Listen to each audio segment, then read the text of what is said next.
Es ist ein unglaublich schöner Tag. Draußen ist es warm, er ist auf dem Weg nach Hause mit der Bahn. Schaut aus dem Fenster, lässt gedankenfreien Lauf, lehnt sich ganz entspannt zurück, denn er muss lange noch nicht raus. Ein paar Menschen steigen ein, andere wieder aus. Er wechselt grad das Lied und plötzlich stand da diese Frau. Und er dachte sich, wow, sagte klar, der Platz ist frei. Sie lachte und er dachte sich, nur bitte komm, sprich sie an. Das ist das Schönste, was du je gesehen hast. Und sie hat sicherlich kein Mann. Stell dich nicht so an, wenn ich jetzt war da. Doch alles, was man hört, ist mein Herzschlag.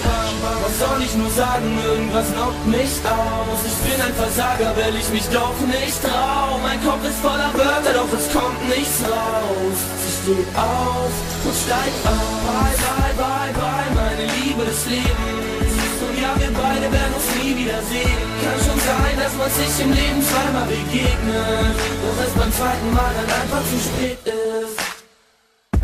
Es ist ein unglaublich schöner Tag.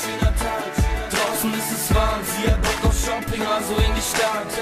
Sie braucht so Sachen, die Frauen halt eben brauchen. Bikini, eine neue Tasche und außerdem will sie schauen. Also los, ab in die Bahn. Zieht sich ein Ticket 4,70 für die Fahrt. Ist ja ganz schön hart, doch dann sieht sie diesen Typ, findet ihn süß, setzt sich extra zu ihm hin und denkt sich, bitte, bitte, bitte, bitte komm, sprich mich an.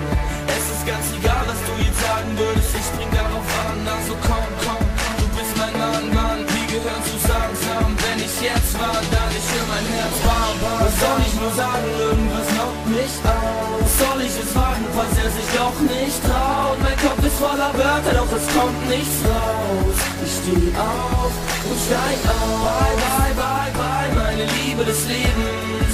Und ja, wir beide werden uns nie wiedersehen. Kann schon sein, dass man sich im Leben zweimal begegnet, doch erst beim zweiten Mal dann einfach zu spät ist.